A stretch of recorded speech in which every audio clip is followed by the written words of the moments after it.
I'm Satvik Jalan, and today we are going to learn about clustering, an unsupervised machine learning task. So, what is actually clustering? Clustering or cluster analysis is a machine learning technique which groups the unlabeled dataset. It can be defined as a way of grouping the data points into different clusters consisting of similar data points. The objects with the possible similarities remain in a group that has less or no similarities with another group. It does it by finding some similar patterns in the unlabeled dataset, such as shape, size, color, behavior, etc., and divides them as per the presence and absence of those similar patterns. It is an unsupervised learning method, hence, no supervision is provided to the algorithm, and it deals with the unlabeled dataset. After applying this cluster technique, each cluster or group is provided with a cluster ID. Machine learning system can use this ID to simplify the processing of large and complex datasets. The clustering technique is commonly used for statistical data analysis. In this slide, we have before and after images of clustering data. On the left-hand side, we have original clustered data, and on the right-hand side, we have clustered data. From these images, one can easily visualize the basic functioning of clustering data algorithms. Now let's understand the clustering technique with some real-world examples. For example, when we visit any shopping mall, we can observe that the things with similar usage are grouped together, such as t-shirts are grouped in one section and trousers are in another. Similarly, at the vegetable section, apples, bananas, and mangoes are grouped in separate sections so that we can easily find these things. The clustering technique also works in the same way. The clustering technique can be widely used in various tasks, such as marketing segment, statistical data analysis, social network analysis, image segmentation, etc. Apart from these general usage, it is used by Amazon in its system to provide the recommendations as per the past search of the products. Netflix also uses this technique to recommend the movies and web series to its users as per the watch history. Now let's deep dive into the types of clustering. Here, as you can see, clustering can be divided mainly into two parts: hierarchical clustering and partitional clustering.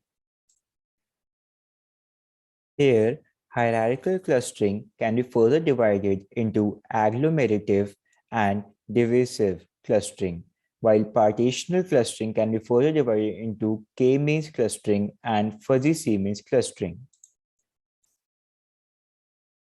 Now let's talk about them in details. Firstly, partitional clustering. It is a type of clustering that divides the data into non-hierarchical groups. It is also known as the centroid-based method. The most common example of partitioning clustering is a k-means clustering algorithm. In this type, the dataset is divided into a set of k groups where k is used to define the number of predefined groups. The cluster center is created in such a way that the distance between the data points of one cluster is minimum as compared to another cluster centroid. Density-based clustering. The density-based clustering method connects the highly dense areas into clusters, and the arbitrary shaped distributions are formed as long as the dense region can be connected. This algorithm does it by identifying different clusters in the dataset and connects the areas of high densities into clusters. These algorithms can face difficulty in clustering the data points if the dataset has varying densities and high dimensions. Distribution model-based clustering. In the distribution model-based clustering method, the data is divided based on the probability of how a dataset belongs to a particular distribution. The grouping is done by assuming the sum distributions commonly called Gaussian distribution. The example of this type is expectation maximization clustering algorithm that uses Gaussian mixture models or GMM. Hierarchical clustering. Hierarchical clustering can be used as an alternative for the Partition clustering, as there is no requirement of pre-specifying the number of clusters to be created. In this technique, the dataset is divided into clusters to create a tree-like structure, which is also called a dendrogram. The observations or any number of clusters can be selected by cutting the tree at the correct level. Fuzzy clustering. Fuzzy clustering is a type of soft method in which a data object may belong to more than one group or cluster. Each dataset has a set of membership coefficients, which depends on the degree of membership to be in a cluster. Fuzzy Siemens algorithm is the example of this type of clustering. Applications of clustering. The clustering algorithms are widely used for the identification of cancer cells. It divides the cancer and non-cancerous data sets into different groups. It is also used in search engines, which work on the clustering technique. The search result appears based on the closest object to the search query. It does it by grouping similar data objects in one group that is far from the other dissimilar objects. The accurate result of the query depends on the quality of clustering algorithm used. It is also used in market research to segment the customers based on their choices and performances. It is used in biology stream to classify different species of plants and animals using the image recognition technique. The clustering technique can also be used in identifying the area of similar lands using the GPS database. This can be very useful to find that for what purpose the particular land should be used. Now let's talk about K-means clustering algorithm. K-means clustering is an unsupervised learning algorithm that is used to solve the clustering problems in a machine learning or data science. It allows us to cluster the data into different groups and conveniently way to discover the categories of groups in the unlabeled dataset on its own without the need of any training. It is a centroid-based algorithm where each cluster is associated with a centroid. The main aim of this algorithm is to minimize the sum of distances between the data point and their corresponding clusters. The algorithm takes the unlabeled dataset as input, divides the dataset into k numbers of clusters, and repeats the process until it does not find the best cluster. The value of k should be predetermined in this algorithm. The K-means clustering algorithm mainly performs two tasks: determines the best value for k center points or centroid by an iterative process, and assigns each data point to its closest k center. Those data points which are nearest to the particular k centers create a cluster. And here we can see before and after pictures of K-means algorithm. Now let's talk about how does the K-means algorithm work. The K-means algorithm is an iterative algorithm that tries to partition the dataset into K predefined distinct non-overlapping subgroups, basically clusters, where each data points belong to only one group. It tries to make the intra-cluster data points as similar as possible, while also keeping the clusters as different as possible.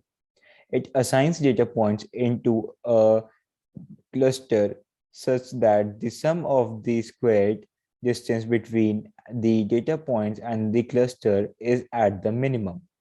The less variation we have within clusters, the more homogeneous the data points are within the same cluster. Now let's discuss step by step of how a k-means clustering model is made. Step number 1. Select the number k to decide the number of clusters. Suppose we have two variables m1 and m2. The xy axis scatter plot of these two variables is given on the right hand side. Now let's take number k of clusters, that is k equals to 2, to identify the data set and to put them into a different clusters. It means here we will try to group these dataset into two different clusters. Our next step would be to select random k points or centroids. We need to choose some random k points or centroids to form the cluster. These points can be either the point from the dataset or any other point.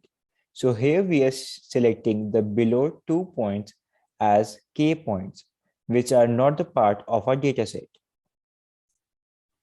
Our third step, and the most important one, is to assign each data point to their closest centroid. Now we will assign each data point of the scatter plot to its closest k point or centroid. We will compute it by applying some mathematics that we have studied to calculate the distance between 2 points.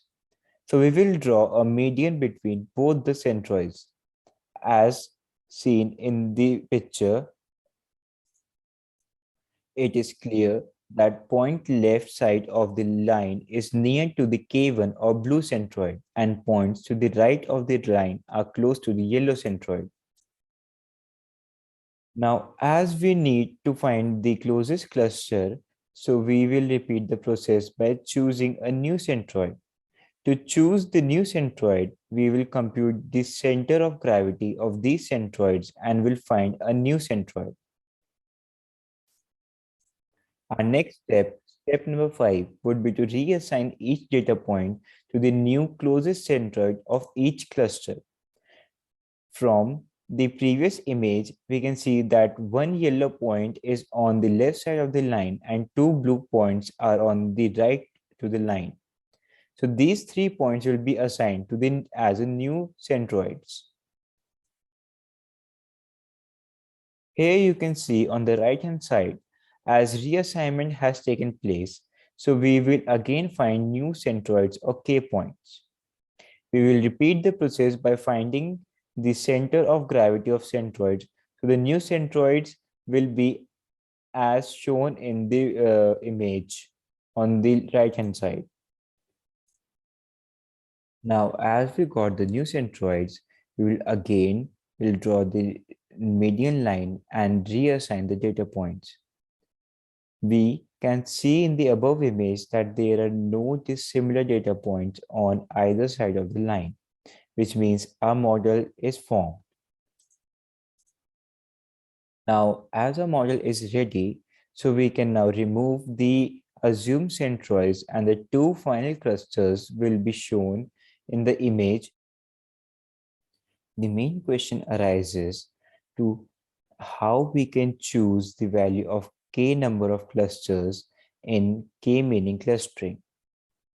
So the performance of the k-means clustering algorithm depends upon the highly efficient clusters that it forms. But choosing the optimal number of clusters is a big task. There are some different ways to find the optimal number of clusters. But here we are discussing the most appropriate method to find the number of clusters or the value of k. Let's say we have a data set for a grocery shop and we have to find out the optimum number of clusters. There is a technique called elbow method. So when these clusters are formed within sum of squares and the lower this value is the better the cluster. That means all these points is very close to each other. So we use this within sum of squares as a measure to find the optimum number of clusters that can be formed for a given data set to create, or we let the system create the clusters of variety of numbers maybe above 10. For each value of k within SS is measured and the number value of k, which has the least amount of within SS tests taken as the optimum value of k. So this gives us an idea for the optimum value of k that should be either 2 or 3 or at the most 4. But beyond that, increasing the number of clusters is not dramatically changing the value in WSS. Here we can see a very slow change in the value of WSS after k equals to 2. So we should take that elbow point value as the final number of clusters. After we have determined the value of k and assume that these are our delivery locations, we'll assign two centroids at random. Let's say C1 and C2 are the centroids that are selected at random. Now measure the distance between each place and the centroid and assign each point to the centroid that is closest to it. So for example, these points are the nearest to C1, while this point is far away from C2. As a result, these points can be assigned to view 1 and these points can be assigned to the C2. Grouping. This is how the initial grouping is done.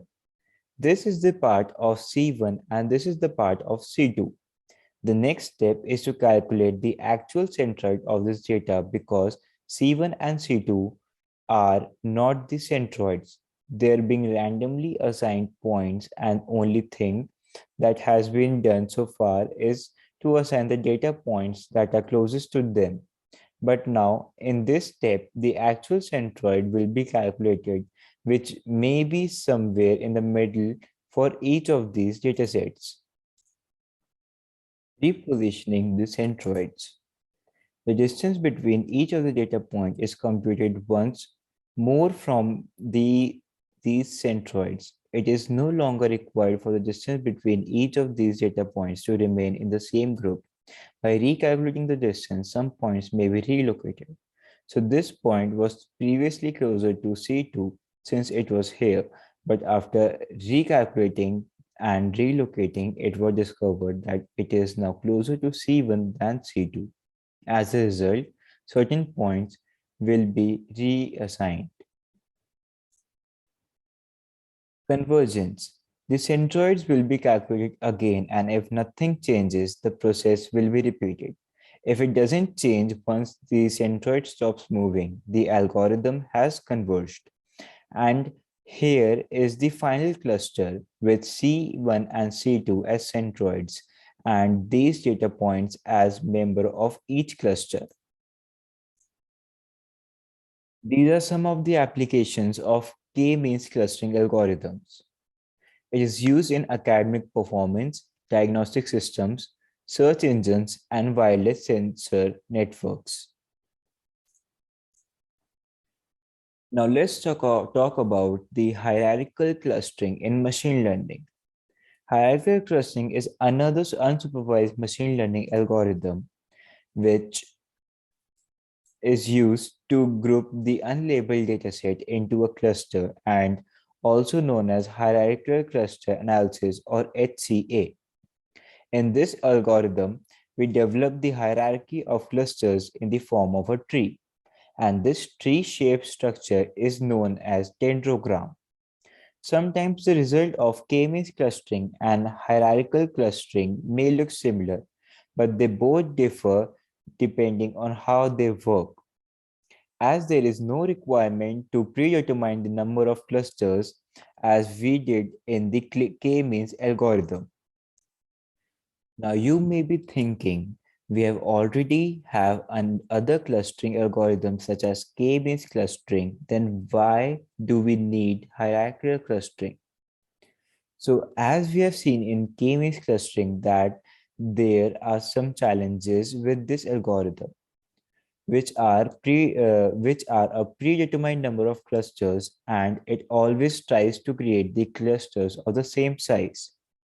To solve these two challenges, we can opt for the hierarchical clustering algorithm, because in this algorithm we don't need to have knowledge about the predefined number of clusters.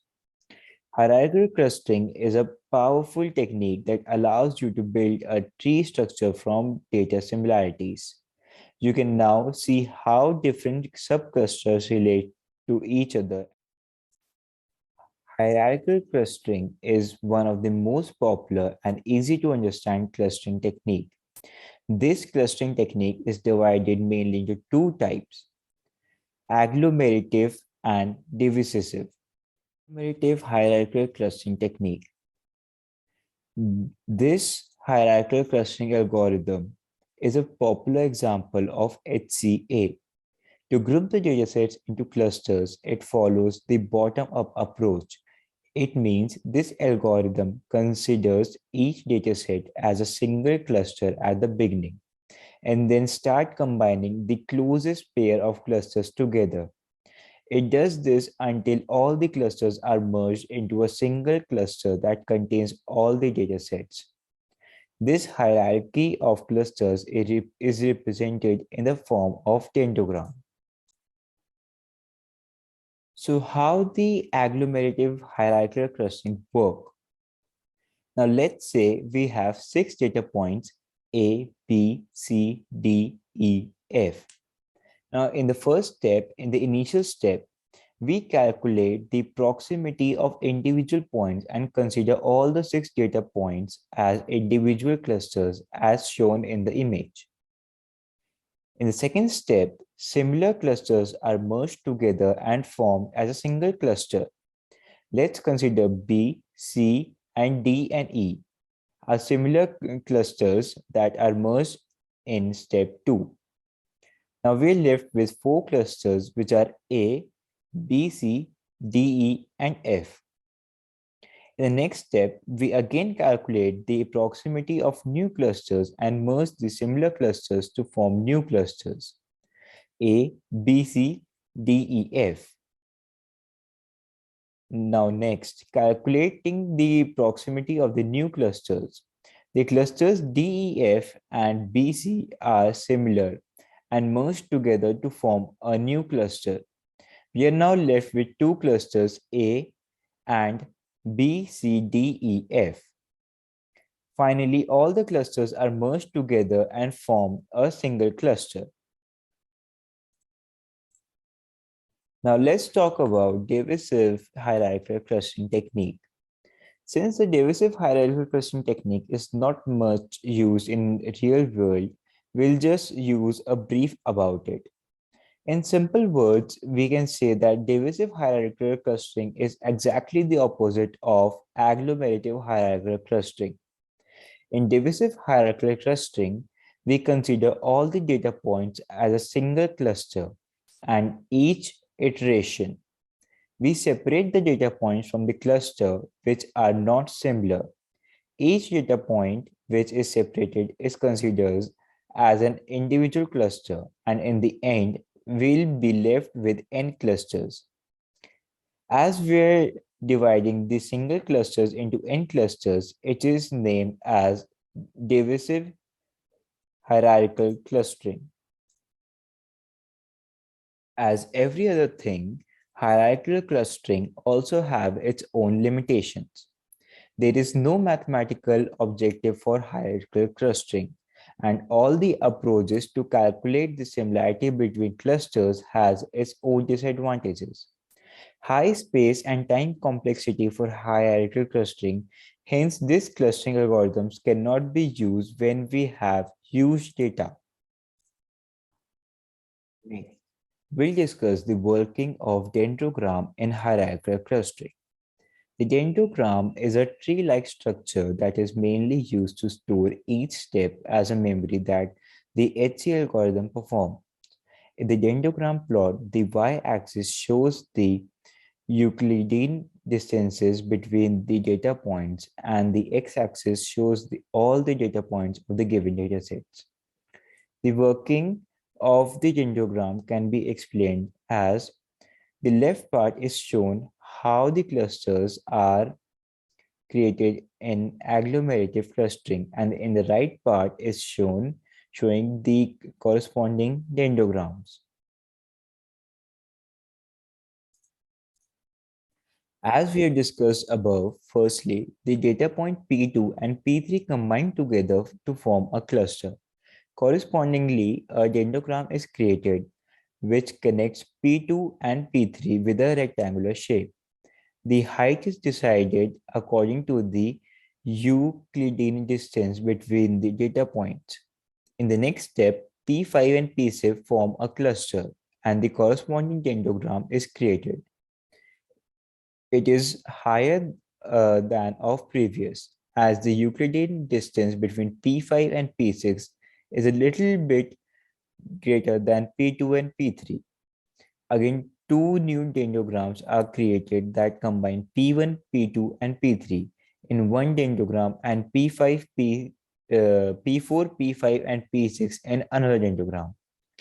At last, the final dendrogram is created that combines all the data points together. We can cut the dendrogram tree structure at any level as per our requirement. Lastly, I would like to thank you for watching this video and have a great day.